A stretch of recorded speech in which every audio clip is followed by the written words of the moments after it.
Hmm.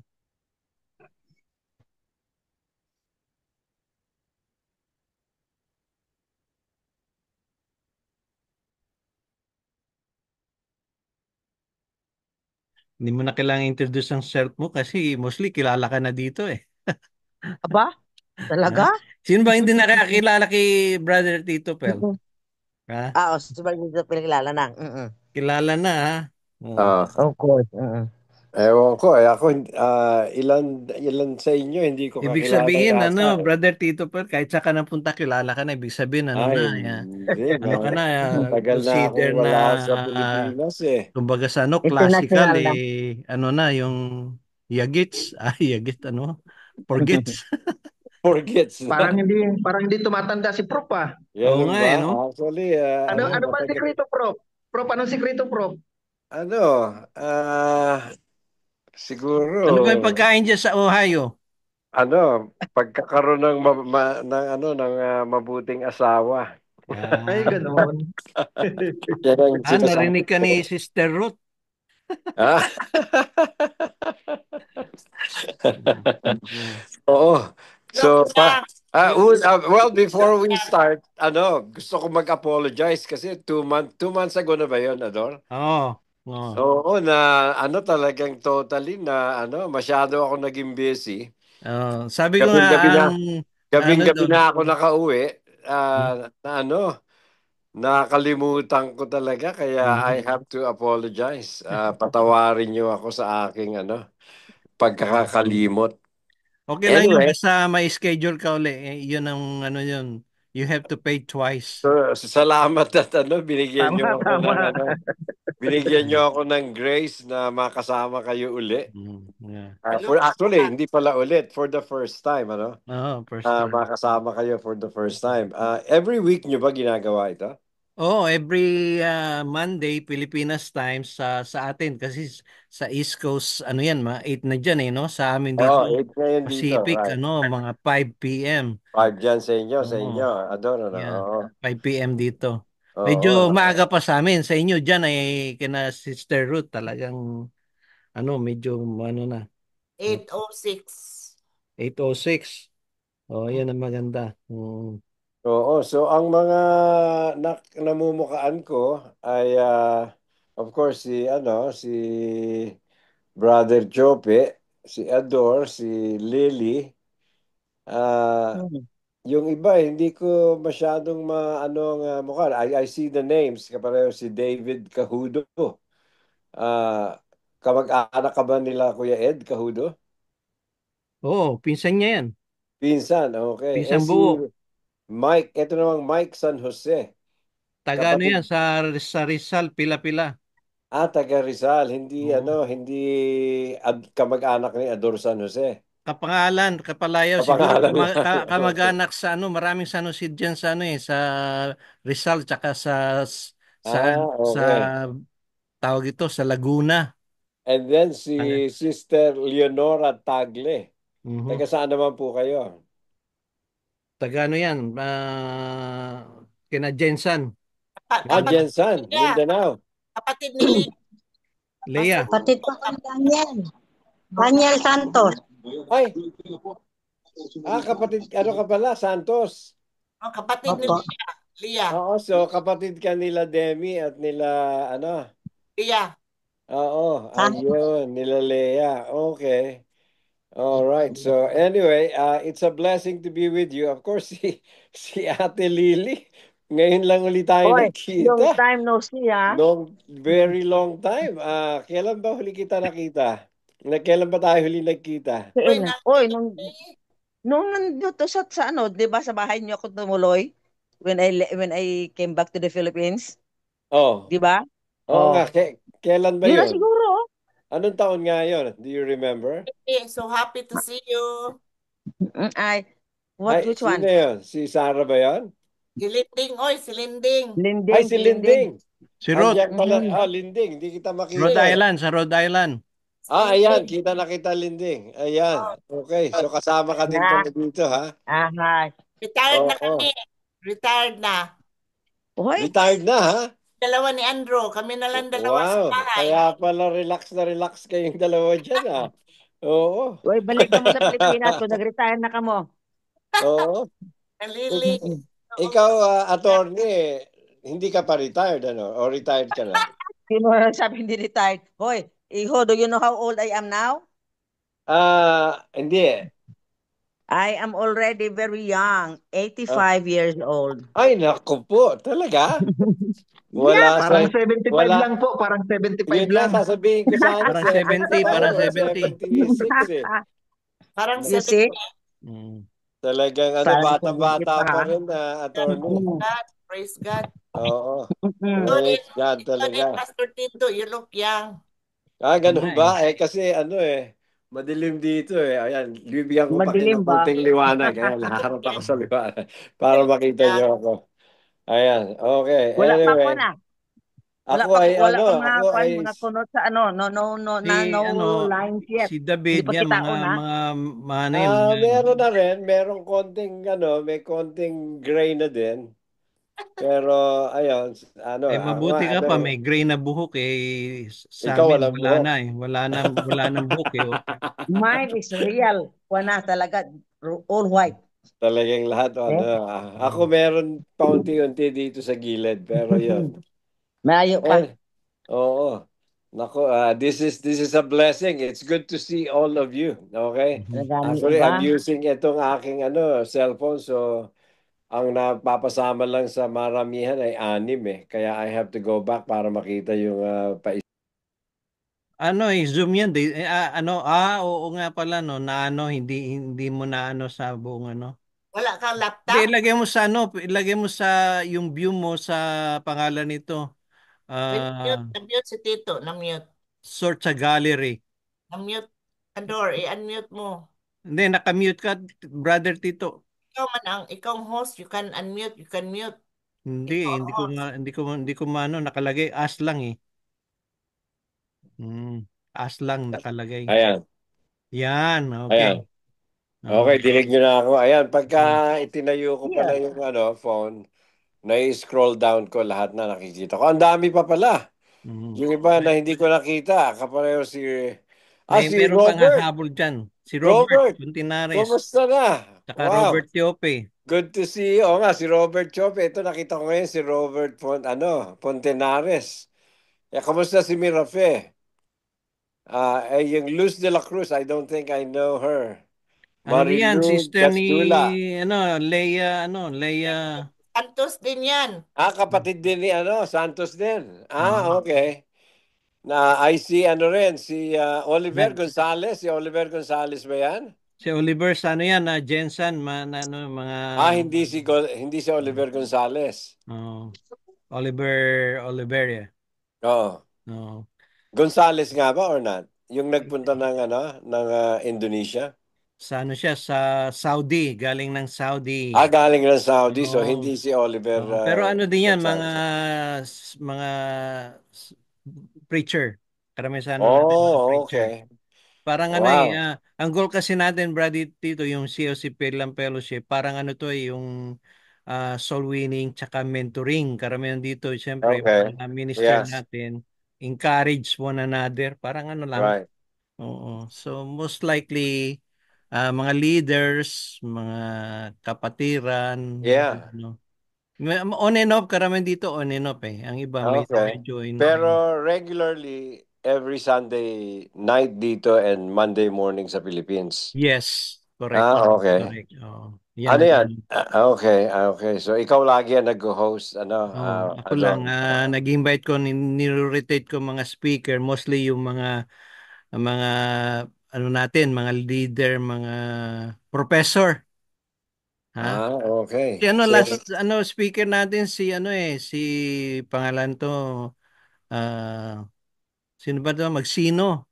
Yung MBS preacher si Butch, sino ba to? si Butch Oo. Magsino, yung Oo. nasa, Pampanga. Oo. Nasa Batangas ba si Butch na ngayon? From Pamindoro siya talaga, di ba? Mm.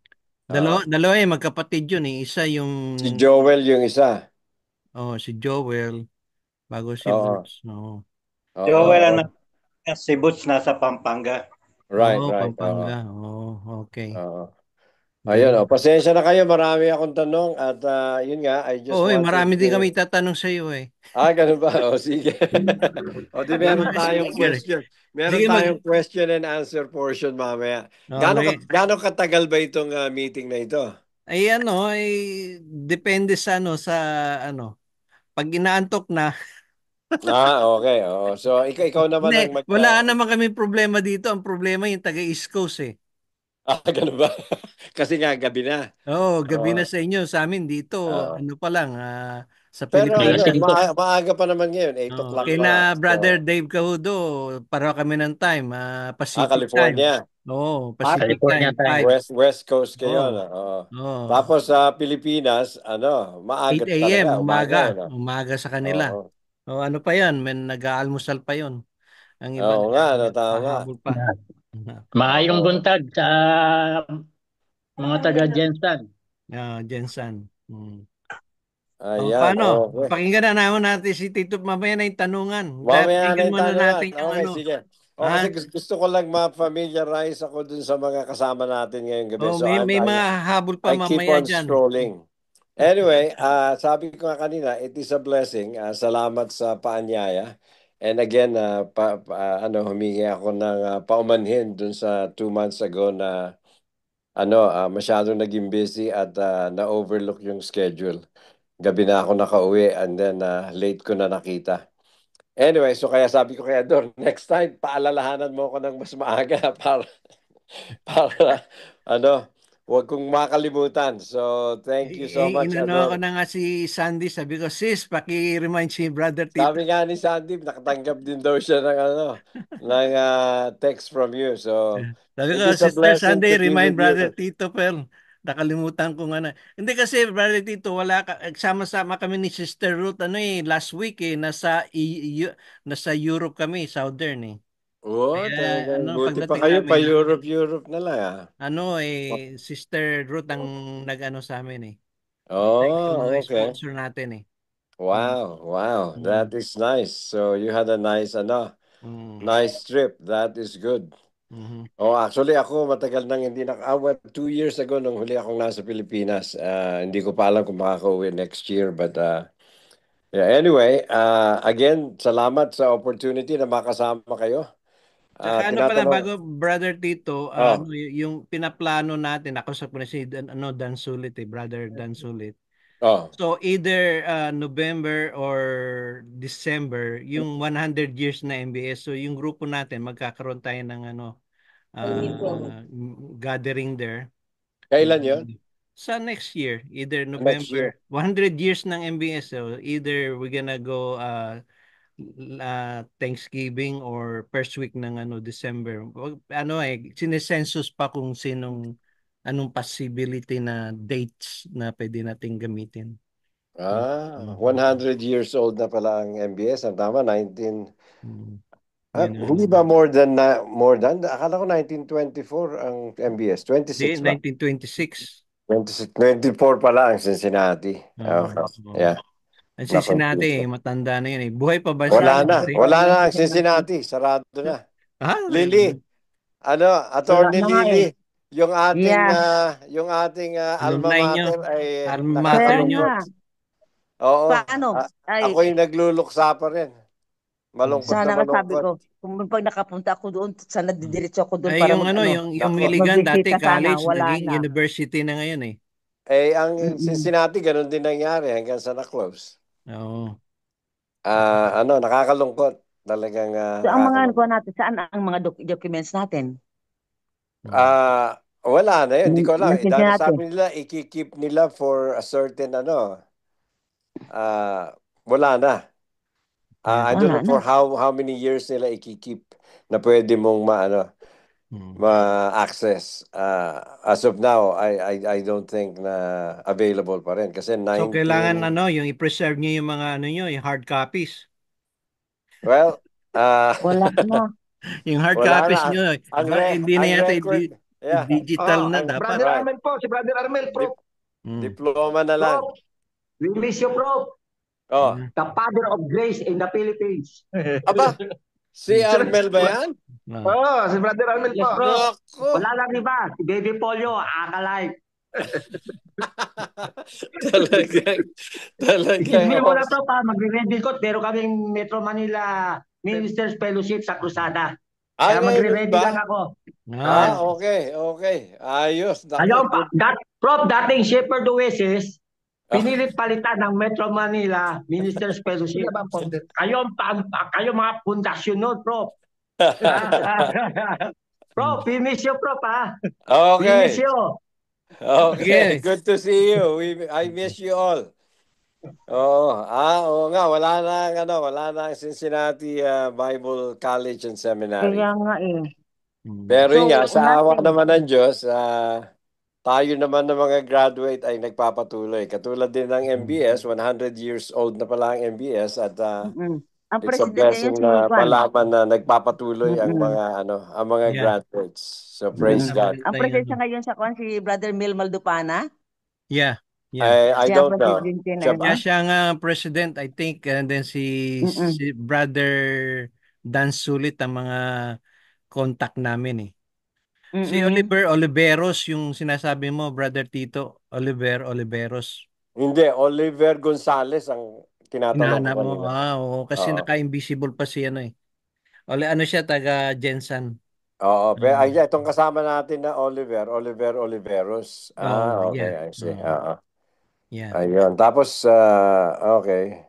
Sige lang, meron pa mga hahabol eh. Yun pala naman eh. Sige, Oo. Brother Tito, ano ka na para i-Q&A cam namin mamaya afterward. Okay. Sige. Alright. Well, tinatanong ko nga si Ador kung ano bang pinag-uusapan nyo dito. Ang sabi ni Ador, ang ginagawa nyo daw ay sinosolve nyo ang problema ng sanlibutan. Hindi. Para si Actually, ano yun para si Kibuloy yun Naku, wag. Pati yung bagyo pinapa-stop eh. Wag nating isasama yan. Anyway, so anti-crash yun. anong topic naman ang pinaka dapat na mapag-usapan? Ang sabi naman ni Ador, ang sabi nga rin niya sa akin, sabi niya, well, mostly kasi nga ang topic na pinopromote in a way na madalas na talagang matackle ay has to do with discipleship. Yeah, And, training, discipleship, and mentoring. Right. Kasi sa talaga sa ngayon, I believe na dapat nga lagi rin na nangyayari ay magpatuloy talaga yung discipling process. And of course, nagkaroon ng iba't ibang trend ang discipling sa church worldwide eh. Even from a long time ago, yung discipling ang tawag natin na-institutionalize. Kaya nga lahat tayo, o hindi naman lahat tayo, marami sa atin, ang discipling natin, ang isa sa major discipling experience natin ay nanggaling sa institusyon. Katulad ng MBS. It's an institution designed to make disciples. To make disciples. At of course, ang experience ng MBS ay even though designed siya na mag-disciple nung mga tao na tumanggap na kay Kristo, marami din siyang marami ding pumunta doon na hindi pa Kristiyano at kumbaga ay nahimok lang nung opportunity na makarating sa lugar na kagaya ng kung saan nandun yung MBS. And then of course while there, meron siguro lahat tayo, bawat batch natin meron ganun yatang instance na nung dumating yung isang estudyante, first year, 16 or 17 years old or some of them even older, hindi pa talaga nakakilala kay Kristo pero doon na nakakilala sa MBS. Di ba? Pero ang design talaga niya ay sinimula ng MBS para makapag-produce ng mga ministro. And so yun ang kanyang yun ang kanyang goal. So bawat pumupunta doon na estudyante, babae man o lalaki, lalaki maging ministro, mga babae naman maging worker sa church, either sa Sunday school or sa mga schools na sinisimulan sa church. And in a way, marami namang success na nalalaman tayo dun sa discipling process na yon. And I believe na ginamit ng Panginoon talaga yon para maraming mga tao nga ang matrain. Pero if we go back biblically, alam natin na ang process ng discipling na ginawa ni Kristo, even ang early disciples, ay talagang focus on one-on-one discipling. Ibig sabihin, hindi siya institutionalized. Ibig sabihin, bawat disciple mismo, bawat Kristiyano na tinawag ng Panginoon ay tinawag ng Panginoon para to make disciples. So hindi institution dapat. I remember dito sa US, even when I came back here a few years ago, several years ago, ang isa sa mga usapan sa mga churches is that dapat pa tayong tumanggap ng ministro na hindi graduate ng Bible College. Yan yung question na yan. At maraming mga churches ang magsasabi na, dapat hindi. Kasi kung ministro, dapat graduate ng Bible College. Kaya, so kahit pa ang isang tao ay trained on a personal level ng another ministro, kung wala kang kung wala kang diploma from the Bible College, ay hindi ka makakakuha ng position as a minister sa isang local church. So, and it's a policy na ginagawa ng ibang mga churches. And of course, ang isang ang isang issue doon na kagaya ng nabanggit ko kanina is that it's because the discipling process itself has been institutionalized nga, na para bang ang proper disciples ay yung mga disciple na pumasok sa isang institusyon kagaya ng isang Bible college o seminary para maging authentic. I don't know if I should use that word, para maging authentic or qualified na na disciple maker. Kasi pagka ministro ka ng isang church, you are a disciple maker. 'Di ba? Sa malaking sa malaking scale. Kasi hindi lang one person ang may responsibility ka, but you're responsible for the congregation, di ba? For the discipling of the congregation. And then in that sense, siguro sometimes you do need a additional education for that. But I believe na kung talagang gusto natin na mag-flourish ng husto ang disciple making mission na binigay sa atin ng Panginoon. I believe dapat talaga bumalik tayo doon sa non-institutional system of disciple making. Meaning, kung hindi siya institutional, ibig sabihin every person talaga who is a disciple of Jesus Christ must take the initiative and must be motivated to say na I will go and make disciples.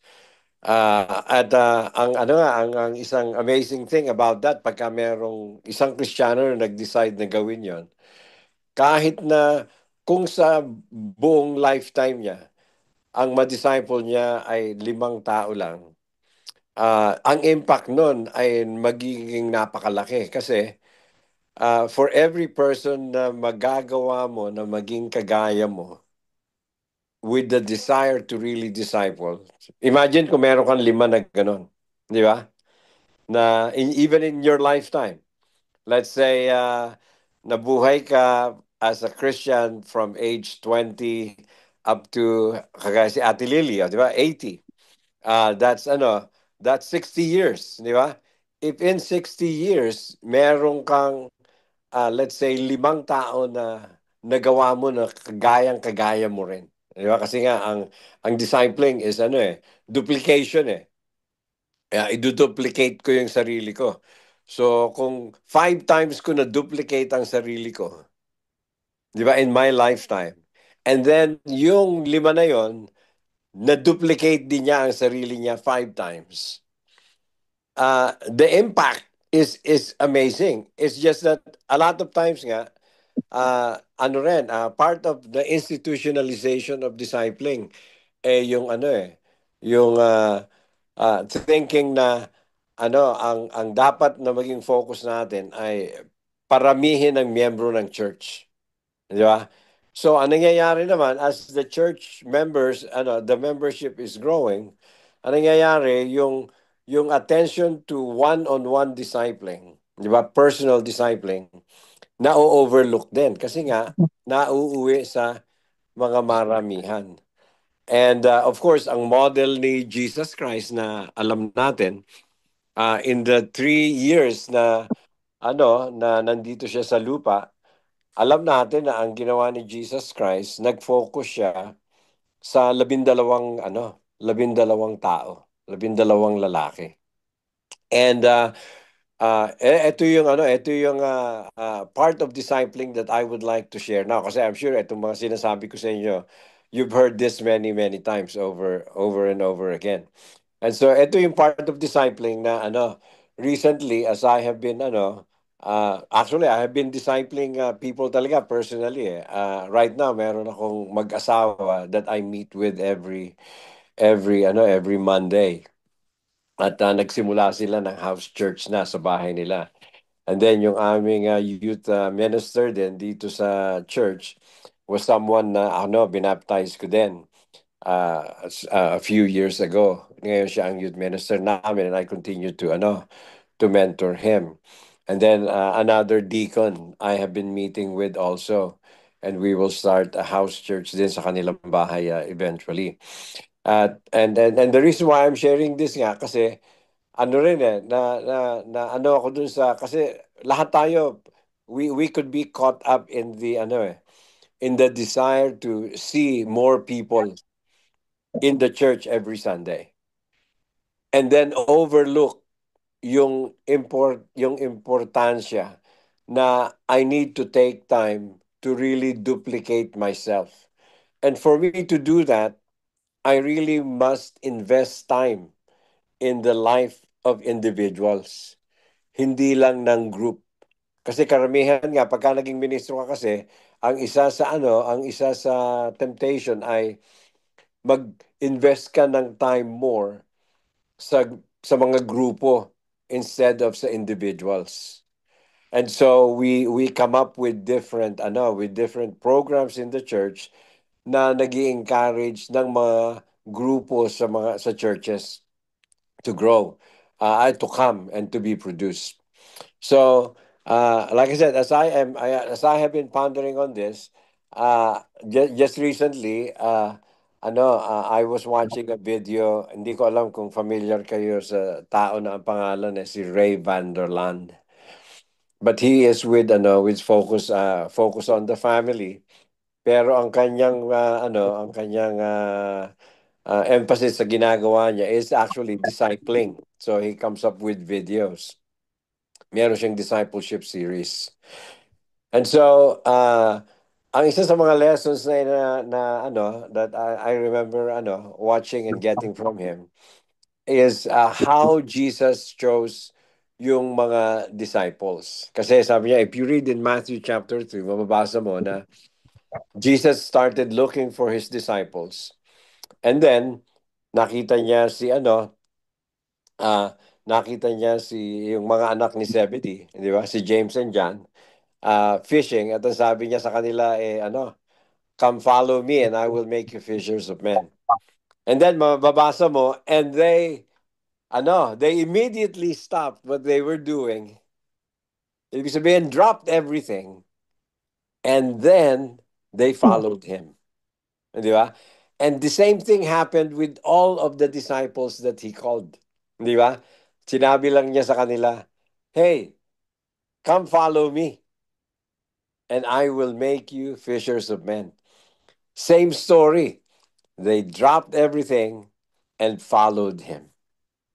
Di ba later on nabasa natin, di ba, na si Pedro pala may asawa, may pamilya. Di ba? Kasi we read na yung kanyang mother-in-law may sakit. So may asawa pala si Pedro.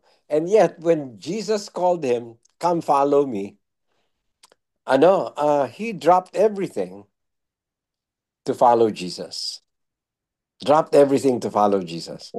And of course, ang unang natin doon is that, wow, what commitment, di ba?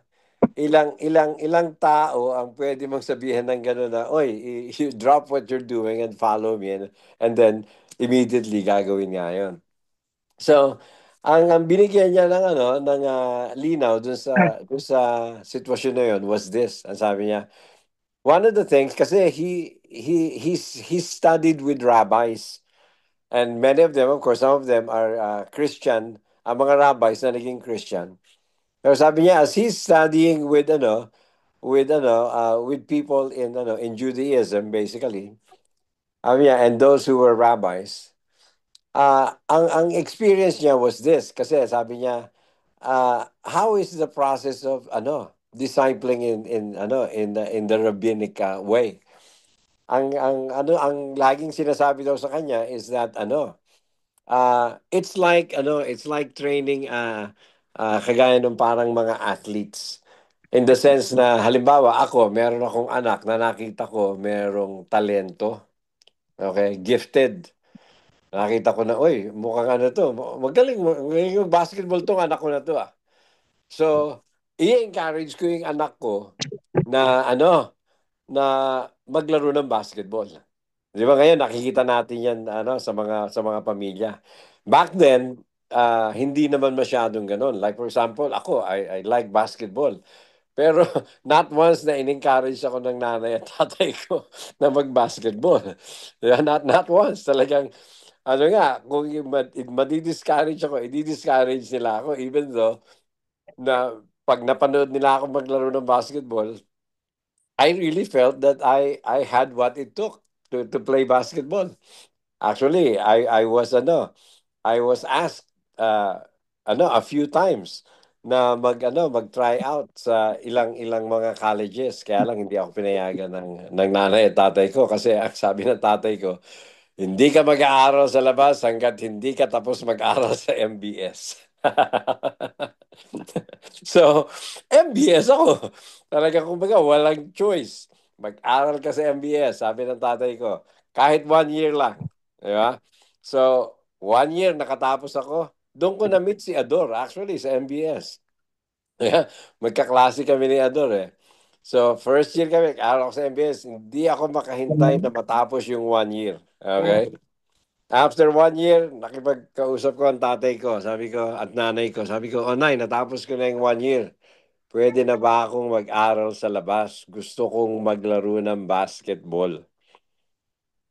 Merong naghihintay na tryout para sa akin. I could even get a scholarship. Yan ang sabi ko. Sabi ng nanay at tatay ko, hindi.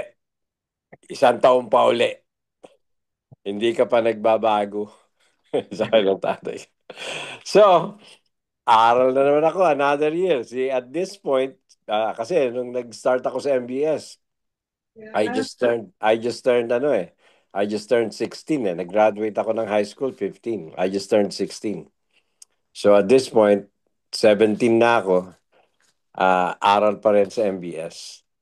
After 2 years na nasa MBS ako, nag-start naman ako na mag-preach sa sa Laguna.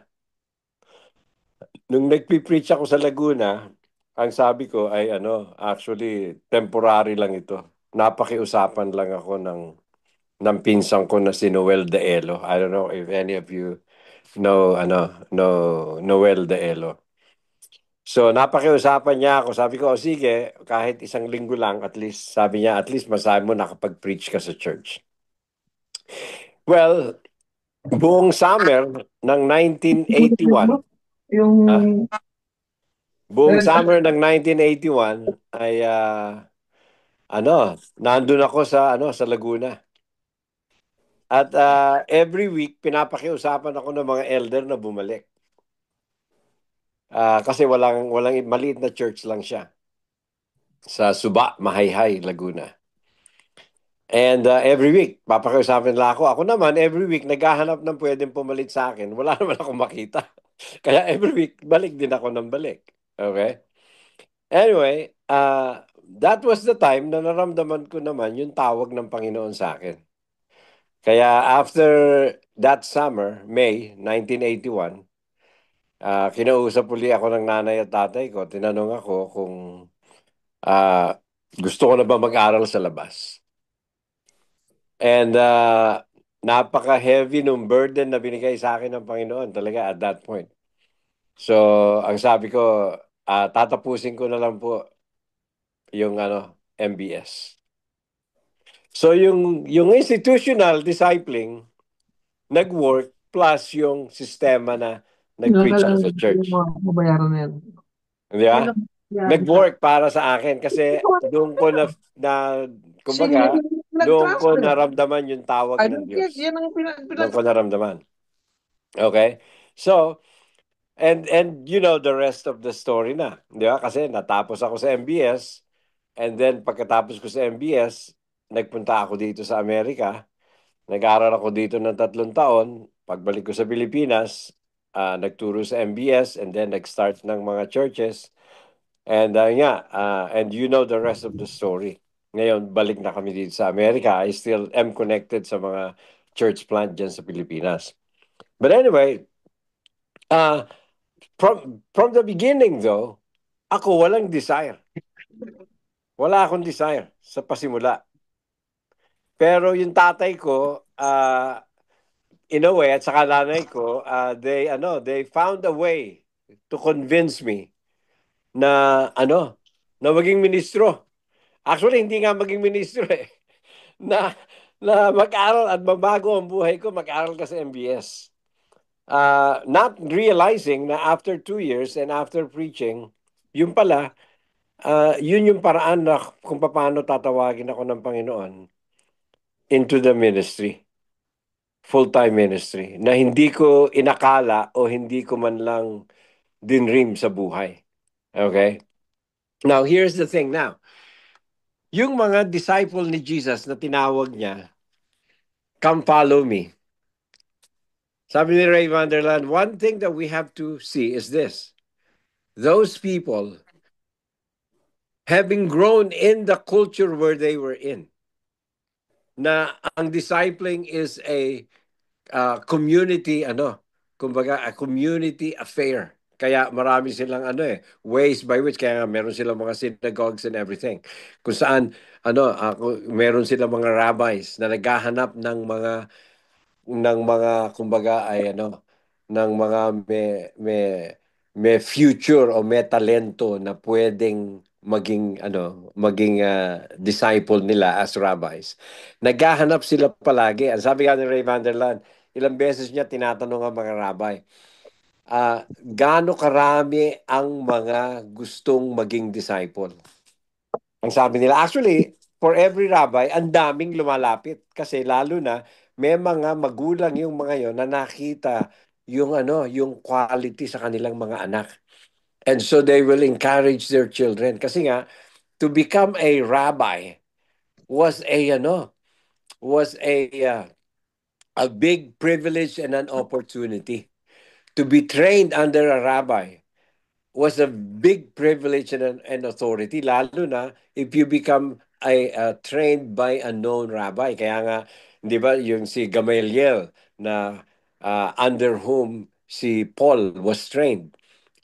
He spoke of Gamaliel as if everyone knew him, di ba? Kasi basically, it's because that is true. sa kanilang community, doon sa area nila, kilala yon, and everyone would want to be. Lalo na yung mga merong ah, ah, quality ng pagiging rabbi. And ano yung mga quality na yon? Unang quality would be that interested siya in studying the laws, the Torah, the Old Testament. Interested siya in listening. And so ipupush yung anak to go. Ngayon, ito ang sabi ni Ray Vanderland. More likely, itong mga disciples na tinawag ni Jesus, hindi sila kumbaga hindi sila ano tawag mo dyan? What word would be good? Hindi sila yung talented enough para tawagin ng isang rabbi na to train with me. Kasi kung sila ay meron nung enough talent and quality in them, they would have been under certain rabbis already. But they were not. But what I believe, sabi niya, is that in their hearts, just like most Galileans, kasi Galilee, based on history, was a place na kung saan malaki ang emphasis sa pagdi-disciple o pagti-train by the rabbis. So sabi niya, so sila hindi sila napili. They were unlikely rabbinic ang tawag mo diyan persons or rabbinic I can't find the word. Kumbaga, wala sila nung quality. And yet sabi niya kaya ano yan? Hindi sila karapat-dapat dahil sila Yun, yung mga... parang ganon. Parang wala sila, right? Oo, wala sila nung quality na karapat-dapat na maging But then, sabi niya, the amazing thing is this nga. They all saw Jesus baptized. Di ba kasi sa Acts chapter 1, ang qualification ng kung sino yung pwedeng pumalit kay Judas, ano yung number one qualification? Sa Acts chapter 1. Do you remember? Yeah, eyewitness. Eyewitness kay Jesus, simula saan?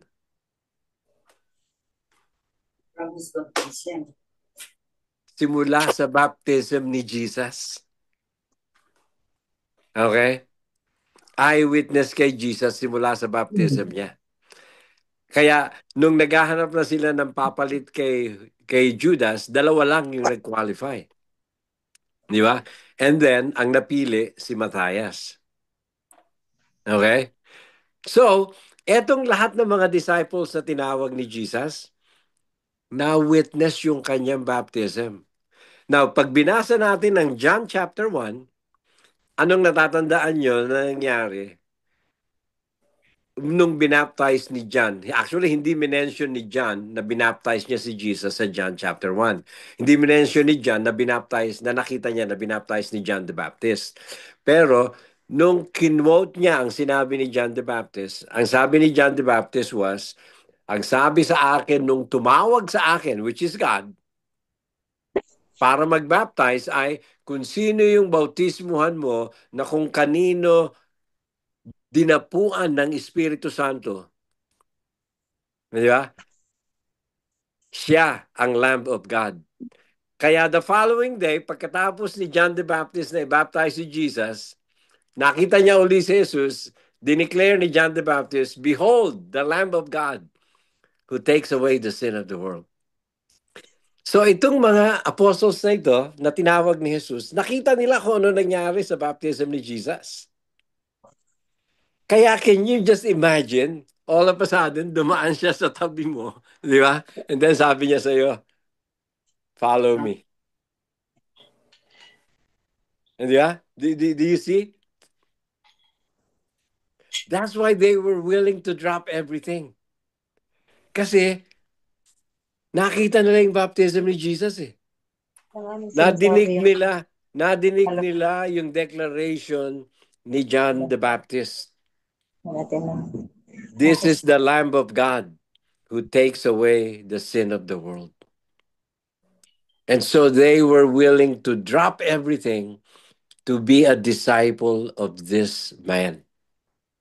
But of course, the amazing thing, kagaya na pag-usapan natin kanina, while the other rabbis did not see in them the qualification or the quality of a disciple, Jesus Christ did.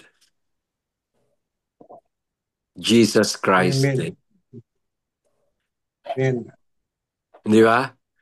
And we have to see ourselves in that situation. Bawat isa sa atin, tinawag tayo ni Jesus na maging alagad niya. And part of the truth with that calling is that He sees in us what we can be.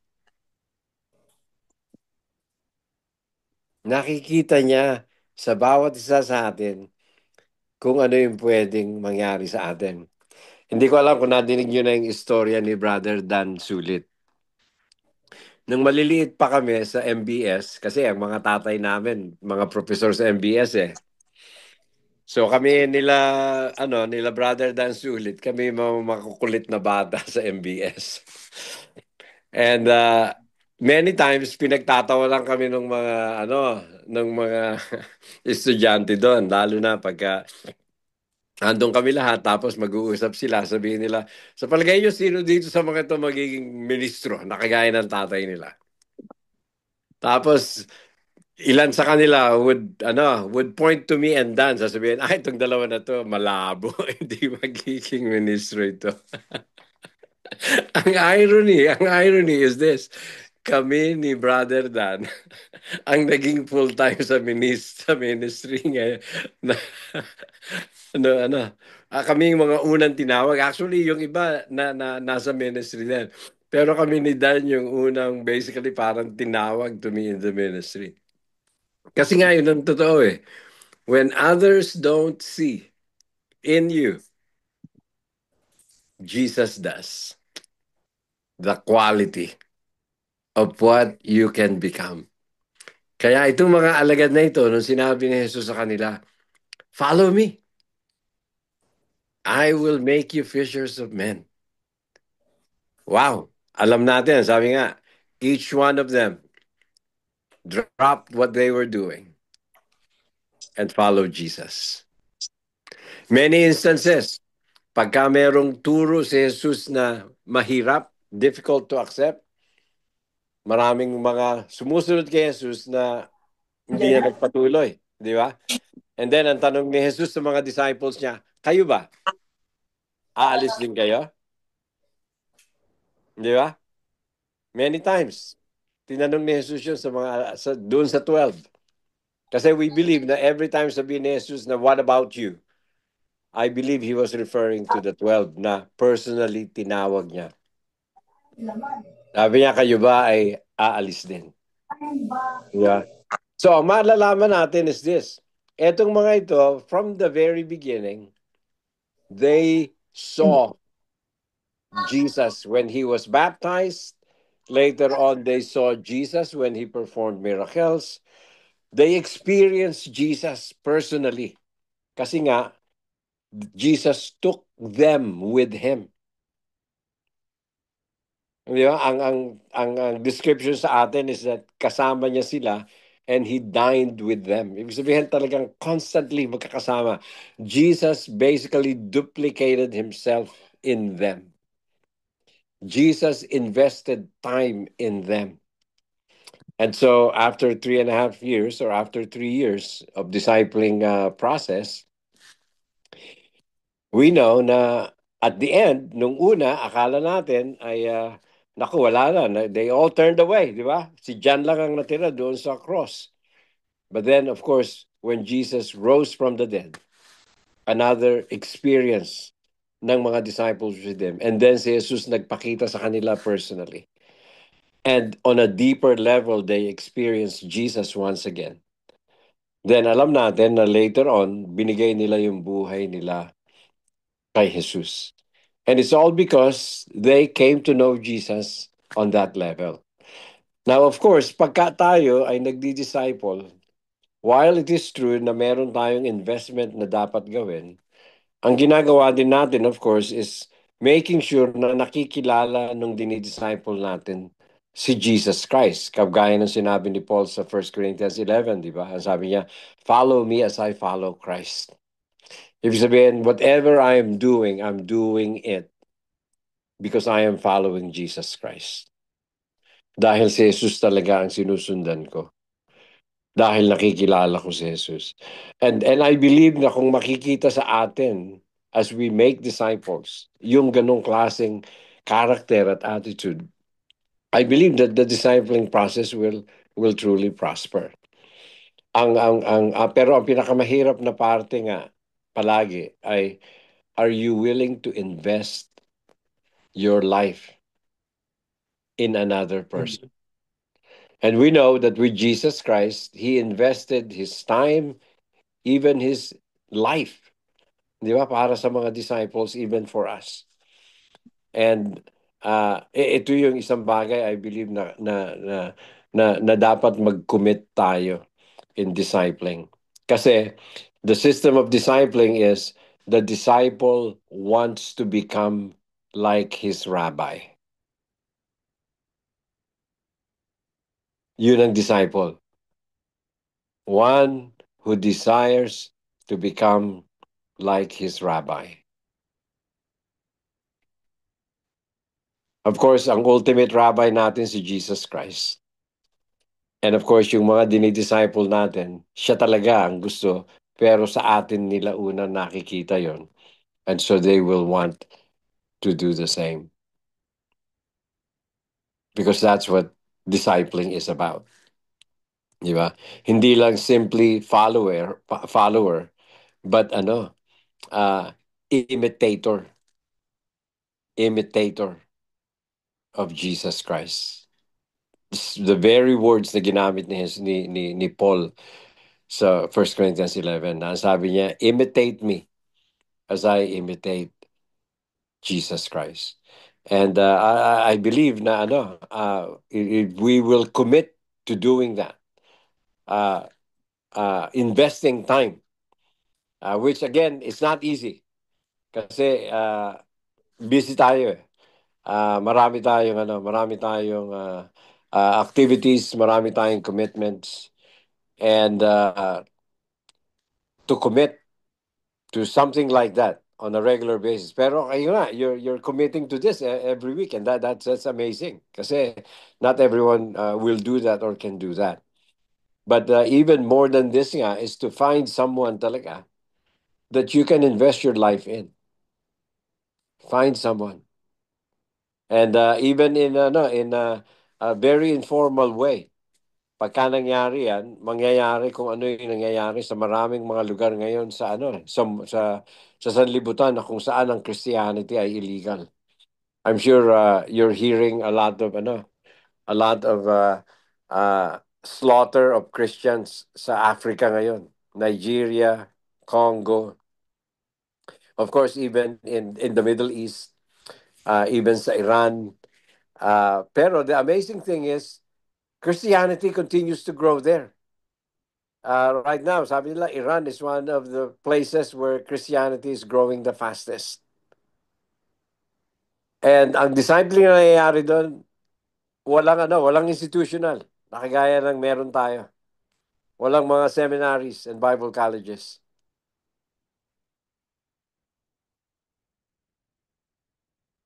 It's investment of time in another.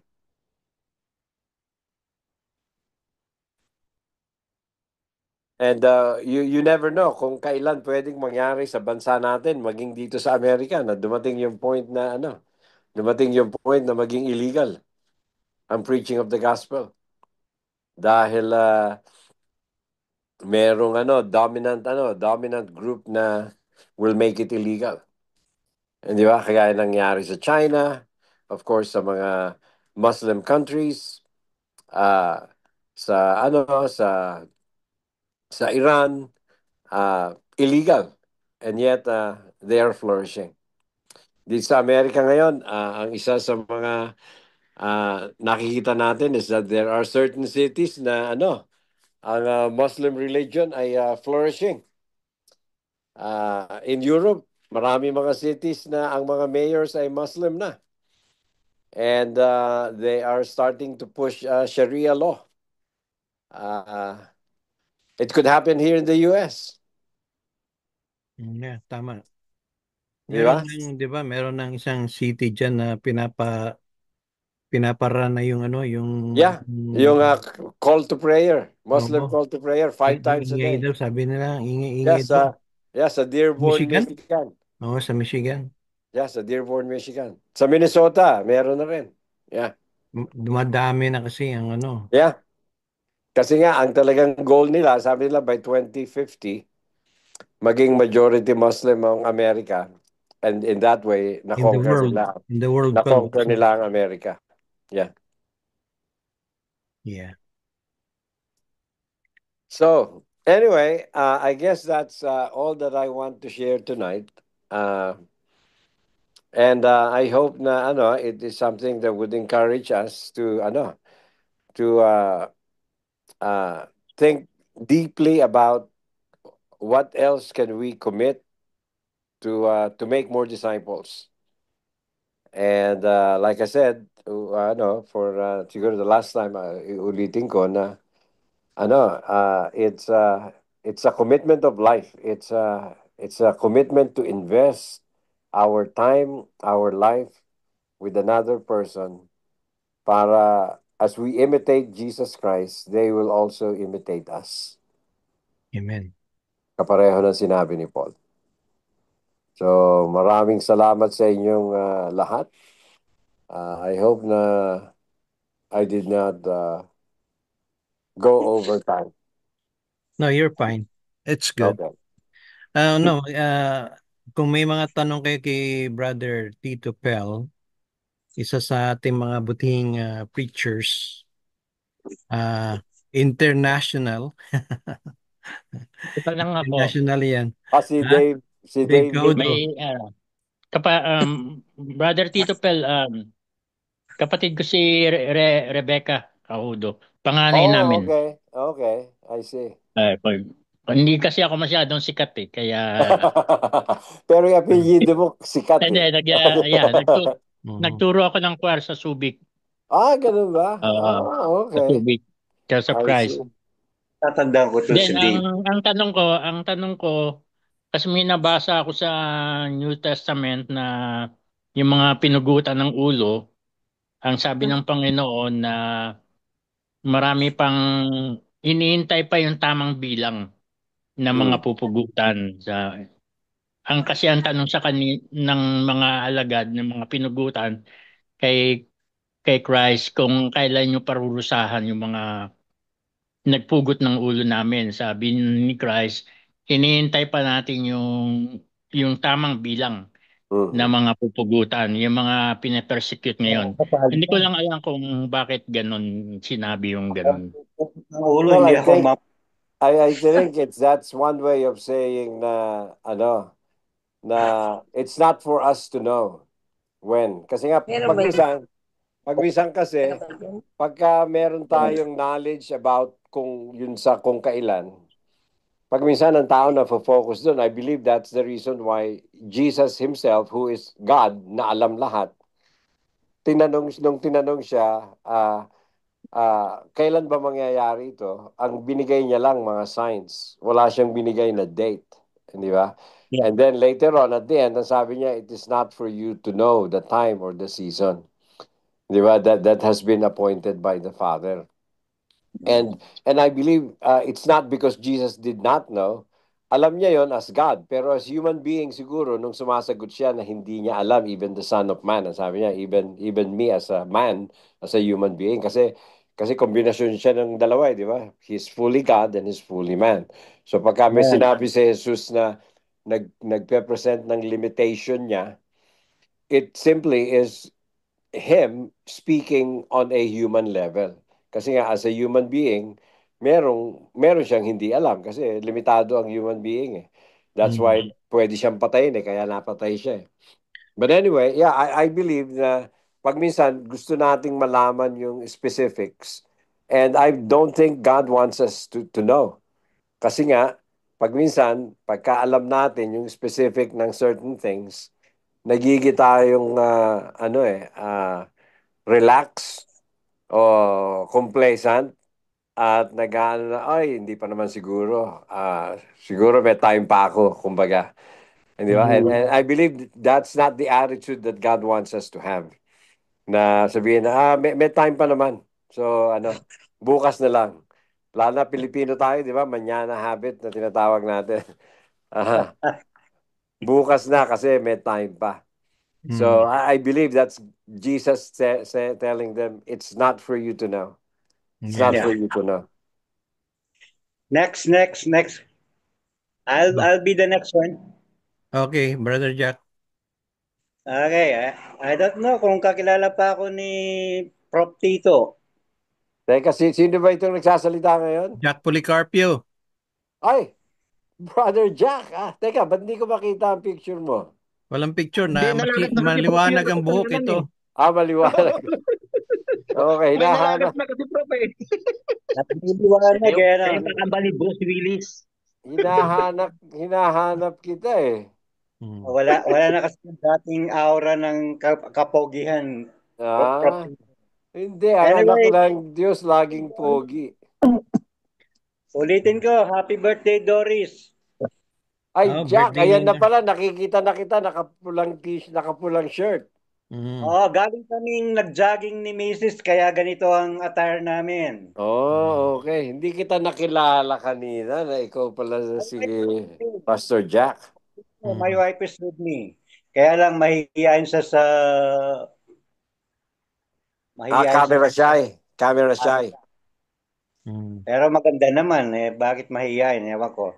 Anyway, salamat at sa wakas, after 20 years o 30 years, napakinggan ulit kita. Ngayon lang tayo ulit nagkita. Hindi kita nakilala talaga kanina. Actually, kanina sinasabi ko, sino ba itong Jack P na ito? Si Brother Jack Policarpio pala. Jack the Pirate. Si Adolfo Policarpio. Tama ba? Pa yung aking old name, ha? Kita mo, kilala kita eh. Okay, Brother Jack. Anong tanong, Brother Jack? Nun eh. Magkasabay tayo umakyat sa avocado nun. Anyway. Salamat sa biyaya ng Diyos, Amen, yan. Kaya maupo yung grace eh. Gusto yung grace talaga. Pagbalik mo grace na talaga. Sabi nga ni Jesus, di ba? Yung mga tao na kung sino man ay pinatawad ng marami, ay nagmamahal din ng marami. Amen. At sa akin naman, yung kasabihan sa MBS na Old English, old grass never die. Bad grass never dies. Anyway, Prof, just recently, a couple of weeks ago, meron akong pinuput up na discipleship design na mag-start ako ng church outreach. And it happens na doon sa message mo ngayon, nakarelate ako ng gusto kasi I'm trying to figure out kung paano nga ba itong sinabi mo na make someone like you. So, eto pala talaga yung discipleship maker na tinatawag natin. Right. So, last Sunday, is it tomorrow lang yung Sunday, ba? Yesterday, I nagbaptize ako ng 4 dun sa mga dinidisciples ko. Praise God. And you gave me a great idea na from now on, that will be my mission. Mhm. to make someone like me, hindi sa buhok o sa kundi sa Christ-likeness na inaano natin. Amen. Kaya salamat po, Prof. Tito. At you wake me up. You wake me up. Thank you for the Praise the message. Lord. Praise God. Kaya yung mga binaptize mo, dapat i-commit mo na they will become like you. Amen. Amen. Amen. Yes. Praise God. Pero ang ano dyan, kapatid, hindi yung tagasunod natin, followers of Jesus, as we follow. As we follow, right? Yeah. Follow, yung sinasabi doon, follow me as I follow Jesus. Pero kung Amen. hindi, ang iba, hindi sinisunod si Jesus, Yun ang problema. yun ang problem. Kaya Yeah. karamihan ngayon, nagkakaroon ng idolize sa Yeah. That's true. Kaya churches.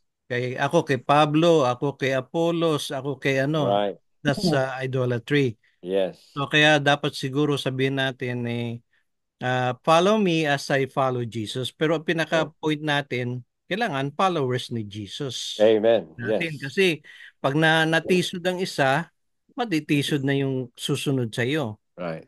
Pero kung ang pinaka number one nating example si Jesus, mawala man yung sinusundan mo, makat line, connected ka pa rin kay Jesus. Right. Pag ano, Amen. sunod-sunod yung ano nagiging idolize Kaya nga nagkaroon ng Lutheran, they follow Luthers, 'di ba? Yung mga Lutheran. Kaya nagkakaroon ng mga denomination. Dapat talaga tayo ang number one natin si Jesus Christ. Amen. Amen. Meron pa kayong tanong kay Brother Tito Pel? Sino pa? Kayo dyan, Brother Tiope. Brother Charles. Sino? Lodor, pasingit ang tanong. Si Yeah. Teka muna, si Si Armel. Brother Armel. Tapos si Brother Charles. Okay, Brother Armel, anong Yes, tanong? hindi sa about sa ano ni topic kasi na-miss ko si Prof. Lang sa mga mag-meeting naming professor sa MBS during 80s saka early 90s. Tatanong ko lang siya kasi namimiss na namin siya sa Pilipinas kung kailan uli ang lapag niya sa Pilipinas. Last 2 years yata nung huli kami nag-meet ni Prof. Tito Perez sa 2 years. seminar sa Tagaytay, Tama. Prof. Yung nare-recall. Ako yung kasama ni Danny Owell noon. Galing kami ng Talon Amadeo. Ay malapit lang yung binyo. Kaya gusto ko malaman, Prof, dahil namimiss na kayo ng mga tropa rito, lalo yung mga nag-estudyante nyo sa expository preaching doctrine tsaka apologetics. Kaya namimiss namin kayo, Prof. Kaya gusto namin malaman ng tropa, lalo ang MBS Class 90 kung kailan ang punta nyo uli ng Pilipinas. Sa madaling Actually, salita, Prof, aabangan ka namin. Ganun ba? Sa ngayon, actually, wala pang schedule Nagpaplano next year. Yun ang nakakalungkot. Pero wala pang schedule sa ngayon kasi maraming mga commitments dito for now. So hindi pa makapag-commit kung kailan. Kung matuloy next year sana mangyari, but of course malalaman naman ng madami pagpapunta na diyan. Kung hindi naman more likely talaga baka 2027 na. Oo, medyo pero pinagpe-pray pa rin kasi madaming factors na involved doon sa decision. Yeah. Pero salamat at namimiss ko din kayong lahat dyan. Namimiss ko din kayong lahat dyan. Thank you, Prof. Oo. Okay, meron pa bang iba bago tayo mag-closing prayer and then linger longer kung ano nyo? Yung tungkol sa lesson ni Brother Tito Pel, ano ba ang mga nyo, tanong? Yung i-connect natin kasi mahalaga to yung discipleship, isa yan sa foundation ng Christianity. Okay ba? Isa yun sa foundation ng Christianity kasi walang church ko wala yung Great Commission. Yun ang basic doon, make disciples Disciples of Christ hindi yung disciple ni ibang tao o tao ang founders. Kaya tapos yung teaching them to observe, yun ang kailangan natin doon sila Brother Tito Pel, kasi yung teaching has something to do with the doctrines of Christ. Sino ba si Kristo? Tao ba o ano? Isa yun doon sa mga ano, as far as sharing the gospel, we are as a believers, as a followers of Christ, we have siguro obligation ba yan o responsibility na to share the gospel. Right. Charles, mayroon ka bang tanong? Wala naman.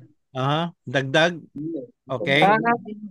Isa lang makakuha ko doon kasi ito lang ang aking masasabi. Let's do our best because we see all this sign is coming. Yeah. Not gonna last. Life Yun is lang ang too point short ko. We just do our best. Yeah, kailangan talaga natin It's not getting any better. Yeah, we're not getting any younger anyway. Lahat matanda na. Kaya we just look forward for 1,000 years. That's all I can see. Yeah, kaya nga sinasabi na yung iba naghihintay sa pagbabalik ng Panginoon.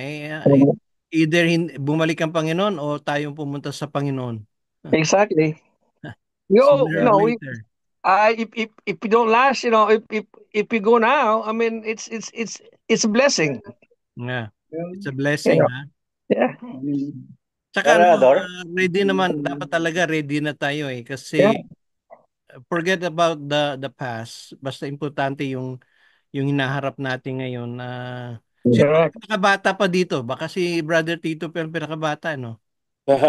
Ganun ba? Baka hindi. Hindi, alam ko si Brother Oliver. Ilan taon na, Brother Pel? Ako ay 62. Ayos pa yan. Meron ka pang maraming time. Well, hindi ko alam. Well, actually, another thing siguro. Since we're talking about... Oo nga, totoo. Well, kasi ito one thing that I believe also that we need to consider is this. It's not kasi ako, I already know where I'm going pag namatay ako. Hi Juliet, hi Pastor June. Anyway, kasi ako alam ko na kung saan ako pupunta talaga. Mamatay ako tonight or tomorrow or next week. I am assured dahil sa promise ni Jesus Christ sa akin. Alam ko dadali niya ako sa Pero after I am saved, it's not about me anymore talaga. It's not about me. Yeah. It's about those who are lost. And it's not that it's not only that I don't know when I'm going. Yeah. But even more, hindi ko alam kung kailan mamamatay yung mga tao na hindi pa ligtas na kakilala ko. Tama. Yung sinabi mo kanina na nakita mo dito sa atin sa US, as you can see, do you think it's gonna happen? Yes. I don't think so. Yeah. I don't think so. Tingnan mo nangyari sa Europe. Yung I mean, this is deliberate. And it's not deliberate. It's prophecy. We should look for that. We should, that the more we see this, the more we hold on to what we believe, the more we hold on to pray to the Lord. Because it's coming very close. It's not gonna be better. No. It's gonna get worse. Wars, earthquake in various places. You can see this, and just recently, the sign in heaven is coming. I mean, look, just open up your eyes and read a book. Tama, Brother Charles. It's right there. Ang lang natin, Brother Charles, ang importante dyan, sabi nga ni Brother Tito Pel, ang mahalaga dyan, ready na tayo, tsaka alam natin we belong to Jesus Christ. Actually, dalawa lang klase yan Sa first, forget about the unbelievers, okay? Forget about those wicked people, unbelievers. Forget about those. Ang importante dyan, dalawang klaseng believers Yung faithful, and then unfaithful, and then the fruitful, then unfruitful. Kasi sabi nga, 'di ba, yung dalawa magkatabi, ang isa kukunin. Panginoon na kukunin na isa may iwan. Hindi natin alam ang ano yun, ang full meaning noon. Pero ang malaga doon, alam ni Brother Tito Pel, nagiging fruitful siya, nagiging faithful. So alam mo saan pupunta ka, di ba? Correct. You belong to Jesus Christ. Yeah. Ang only thing lang na mangyayari diyan, pagharap natin na Jesus Christ, we cannot just justify ourselves. Only Jesus Christ can justify Correct. we're worthy or not. Pero Yeah. as a believers, alam natin na we are worthy sa harap ng Panginoon. Yun lang, be prepared, handa tayo. Sana masakpan tayo ng Panginoon, na makita tayo ng Panginoon. We remain faithful. Di ba? Amen. 2:10 na yan, sabi ka, no, faithful, be faithful, fruitful. Sabi sa John, di ba? Sa I am the vine, you are the branches. Kailangan maging fruitful tayo. Yeah, that is the most important. Kung bunga lang tayo, hindi bunga nga lang, mahirap din 'yon, di ba? Brother Ador? Ano, kapatid? Jack. Brother Ador, clarification lang kay Prof. Tito kasi di ba gusto ko lang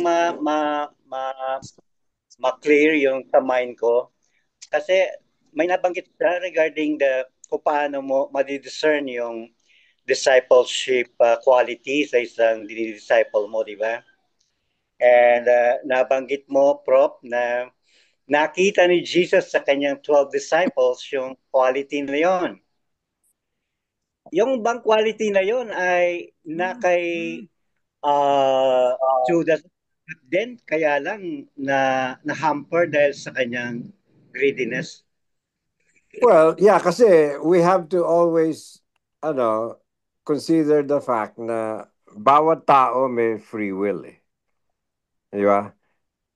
So, yung tanong na alam ba ni Jesus na ipagkakanulo siya ni Judas? Yes, of course, alam niya dahil Diyos siya eh. Walang lingid sa kaalaman niya. Pero tinawag ba ng Panginoon si Judas o ni Jesus si Judas to become a disciple so that he can? I believe so. It's just that alam nga natin na out of the free will of Judas decided to betray Jesus. Di ba? Judas decided to betray Jesus. And of course, maraming mga theological discussions regarding sa free will also. Di ba? Ako, I believe na that was a free will choice of Judas. Ibig sabihin, si Judas hindi nilikha ng Diyos para i-betray si Jesus. Hindi siya nilikha for the purpose of going to hell, kumbaga. Di ba? Kasi, magne-negate yun ng maraming biblical, biblical teachings. So, anyway, so going back to yung qualities, ang point nga natin kanina is that ang tao hindi niya alam kung ano yung pwedeng gawin ng Panginoon sa buhay mo. Pero pag tinawag ka ng Panginoon, alam niya kung ano yung pwede niyang gawin. Tayo, hindi natin nakikita yun sa mga tao kagaya ng nakita ni Jesus kasi hindi tayo Diyos eh. Di ba? Amen. But we have to believe na, katulad din ng mga apostles, na pagka nakilala nila si Jesus ng husto at sila ay na-empower ng Holy Spirit, kagaya ng ginawa ng Diyos sa mga alagad on the day of Pentecost, yung mga bagay na before hindi nila alam na gagawin nila o makakaya nilang gawin, na nagampanan nila to the point nga na lahat sila, alam natin, ay namatay na naglilingkod sa Panginoon. Di ba? So, yun ang point nung God knowing what He can do with us. But another issue na napag-usapan din natin just recently nga is yung it is good that we know that we are going to heaven. Pero we have to also realize and understand na merong mission na binigay sa atin ng Panginoon, and that mission is to make disciples. And to make disciples, you have to have love and concern for the lost. Yeah. That's why I'm saying na I have to get over my personal condition na ligtas naman na ako, okay na ako. Maghihintay na lang ako kung kailan dumating si Jesus. That's right. I believe na pag ginawa mo yung ganong attitude, para mo na lang isinantabi yung mission na binigay ni Jesus na to go and make disciples of all the nations. Di ba? At ano bang dahilan bakit natin dapat gawin yon? Para maligtas din sila. Para maligtas din sila dahil ang sabi nga ni Peter, di ba? God does not want for anyone to perish but for everyone to come to repentance. Yun ang desire niya. Kaya if we want to imitate Christ, yun dapat ay maging laman ng puso natin na I must care for the lost. I must be bothered every time there is a lost person who died, who's going to hell. Yeah. Amen. Because that's the heart of Jesus Christ. Yun ang dahilan kung bakit binigay niya ang buhay niya . Tama yan. Tama. Di ba? Kaya hindi pwede tayo maging nonchalant lang na alam naman natin kung ano na mangyayari. Hintayin na lang natin na mangyari. Di ba? Kasi ang totoo, yun nga, meron tayong mission. Di ba? While our future is already assured in Christ, we have to realize nga na maraming tao ang hindi paligtas. Yes. At ang mission na binigay sa atin ni Jesus is to make disciples of those people who are lost. The gospel, make disciples, share the gospel. Oh, Brother Jun. Yeah, in relation po sa sinabi ni Propleto, yung pong foreknowledge of Jesus is theologically sound naman po yun. Sabi ni Pastor Jack, na si Judas, binanggit niya yung Judas. Yung kasing foreknowledge ng doctrine of Jesus, kanya yun as a sovereign God. Pero yung kay Judas, kanya yun sa free will. Hindi naman alam ni Judas ang future alam ni Jesus yun. Right. So yung free will na binanggit ni Tito will reconcile na walang kasalanan si Jesus, hindi si Jesus ang kontrabida. Si Judas ang may kasalanan kasi siya ang nag-discern sa evil.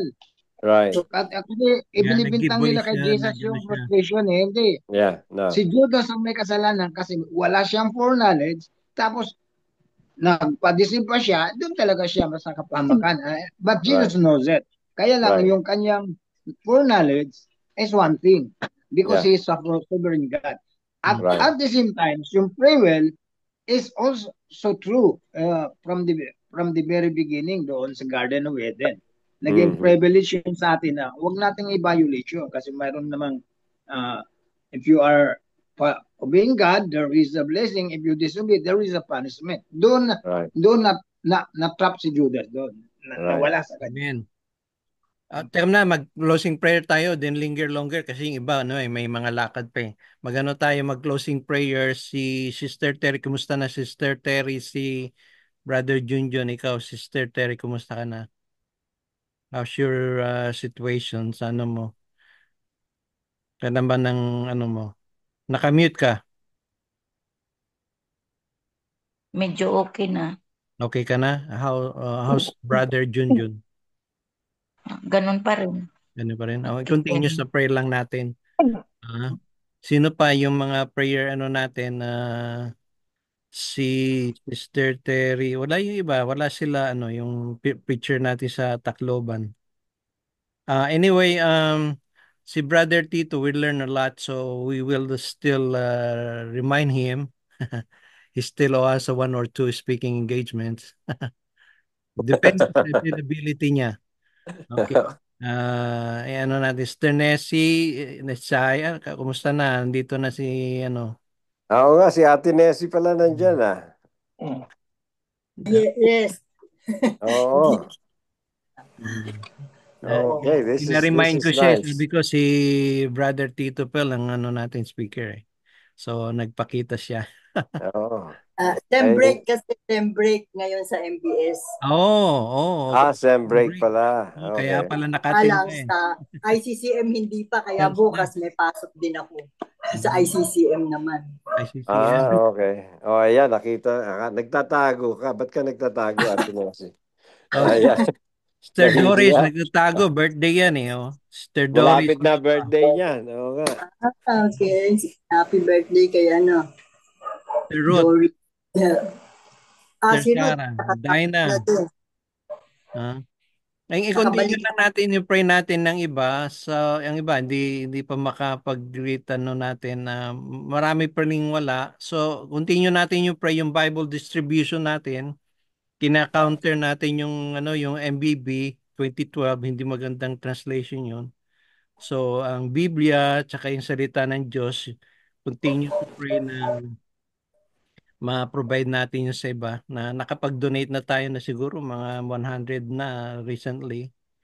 So hopefully continue yung yung ang Biblia 1905, 1978 tapos to 2008 ang yung ang Biblia and then ang salita ng Diyos. Discourage natin. Thank you po sa yung donation sa mga partner. Ang Biblia po ang aming na Brother Jun. Thank you po. Na itutuloy natin yan. Saka yung Sariham po yan, sariham. Yung mga Zoom na na minute preacher natin hindi maka-afford, so i-provide natin din, i-pray natin. Si Brother Charles, na natin. Wala si Brother Eric, no? So anyway, mag-closing prayer muna tayo. Sino ba? Brother June, ikaw mag-pray. Pray natin yung dalawa lang tinataas natin muna ngayon, yung recovery sa mga nagkaroon ng ng tawag ito, natake, tapos yung Brother Junjun ilipap natin kasi pa rin yung yung cancer nag-spread nag-grow, I mean. Okay, Brother Jun. Sige po. John. Okay. Want you to close your eyes, please, and bow your head, and let us offer a word of prayer. The Most High God, most powerful God, most sovereign God. Heavenly Father, Lord, thank you for this great opportunity that we share together with Prof. Tito of his wisdom to us to understand the mission of Jesus that is delegated to us. Yes. It's equally important of saving the soul as we already had, and we have also to impart it to the lost world. We know, yes, Father, that this is a parameter that if all people will be reached about this mission of Jesus, then that's the right time that He will come back. Maybe one or two of them is close in our hearts. Lord Father, thank you of these blessings. We also pray, Lord, Junjun, that will recover in the name of Jesus. The restoration of his flesh, the sickness that he had, that is test of his faith, will be overpowered by the blood of Jesus. That Junjun and his family will continue to have hope, to have that vision of re-strengthening in their flesh and spirit.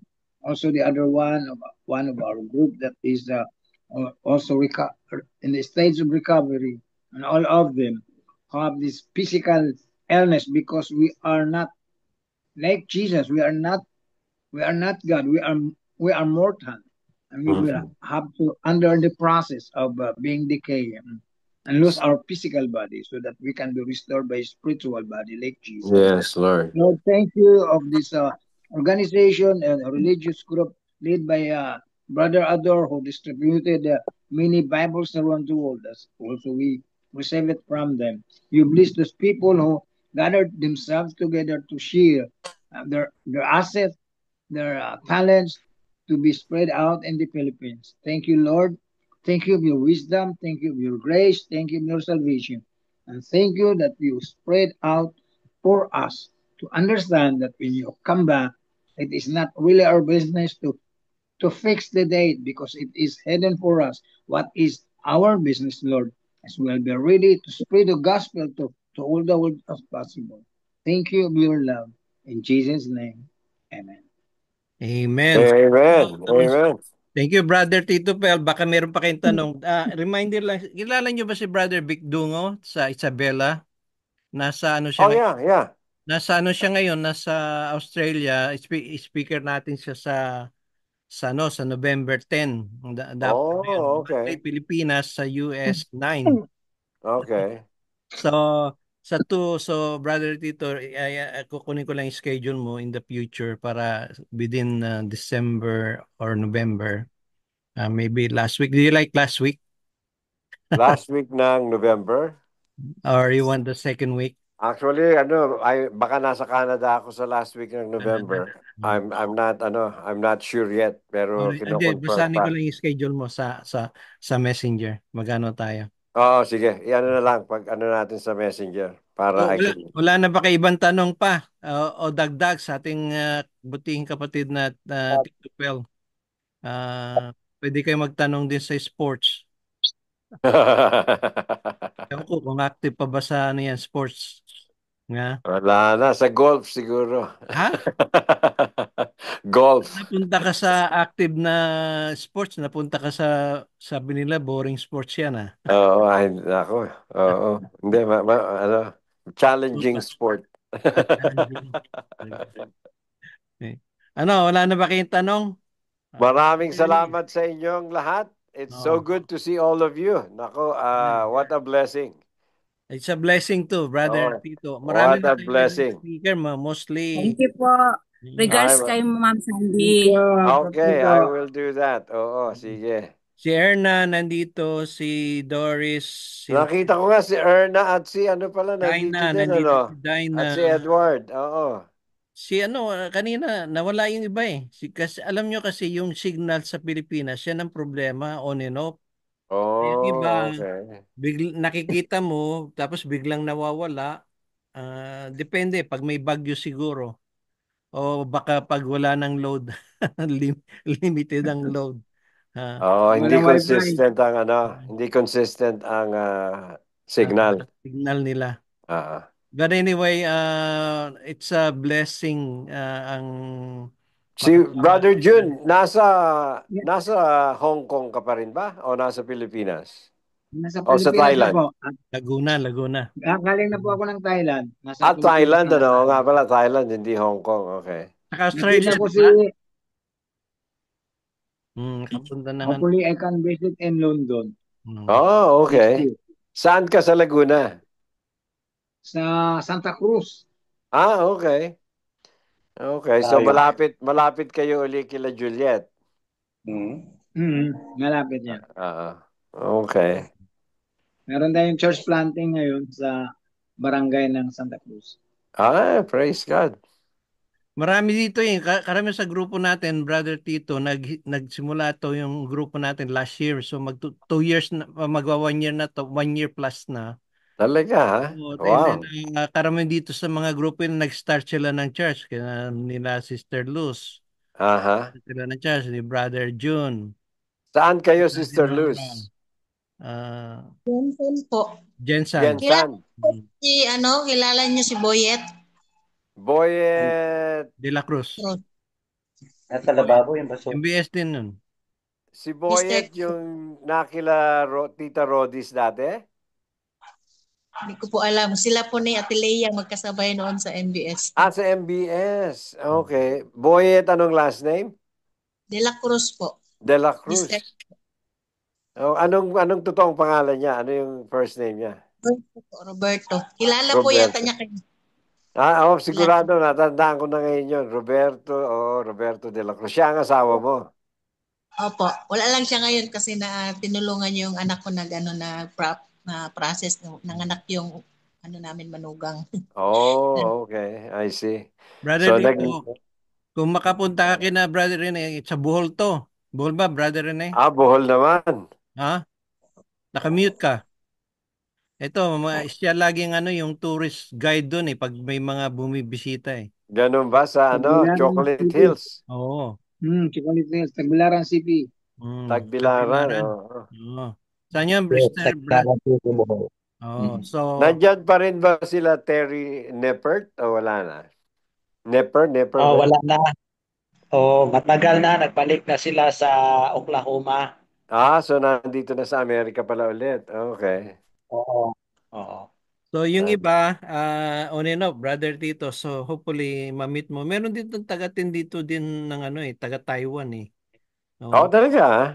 Filipino rin. Nag-umpisa rin sila doon. Wow. Isa nakakatin. Kaya lang hindi makatin ngayon kasi sometimes yung meron silang work in the morning kaya sila on and off. Meron din kasi may Thursday night Pilipinas time. Pero ngayon mostly morning ang regular. Okay. I see. So ano pa? Sir Ruth, ano ba wala na kayong tanong o natutulog na kayo dyan sa East Coast? Nawala na sila Ruth Hindi, nandyan nakikita ko pa rin Kaya lang naka-mute Okay. Yun, nakita ko nga si Ruth Dehana. Okay. Si Doris naka-mute. Oy, say hello, pakita mo nang kayo. Ha? O kumakain. Nahihiya Ayun si Doris din pala nga. Wala lang picture. Okay. So anyway, thank you very much. We'll see you kasi okay, mag-ano na lang tayo, mag-connect na lang tayo sa Messenger. God bless. And Lord willing, maka-join ulit ako sa inyo. We'll see you. Okay. God bless. God bless you all. God bless you. Nice meeting you, Tito. Nice meeting you again. Okay. Nice meeting you, not seeing you again. Teka, somebody's asking me to ask you. Request to ask you. Kasi may problema ang one of our seminaries ba dito. I think it's about the presidency. Hold on. I-off the record ko muna.